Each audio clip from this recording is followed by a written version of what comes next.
is that? Excuse me, are you anti-American model? No, I am the most pro-American. So I'm 54. I was born in 1969. I grew up in a country that had cities like Moscow and Abu Dhabi and Dubai and Singapore and Tokyo, and we no longer have them. And what I have discovered is that's a voluntary choice.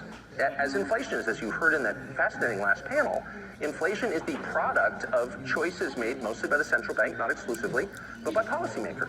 Crime, same. You don't have to have crime, actually. If you don't put, my children don't smoke marijuana at the breakfast table. Why? Because I won't allow them. It's very simple. It's a short conversation. No. And you can run your country the same way. We're not going to put up with that, so don't do it. And people understand that. Filth, graffiti, Paris, one of my favorite cities, New York, one of my favorite cities, are filthy.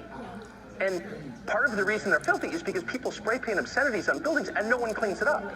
So that encourages more people to do the same. And our policymakers, for some reason, don't notice this. London, another one of my favorite cities. You see English girls begging for drugs on the sidewalk.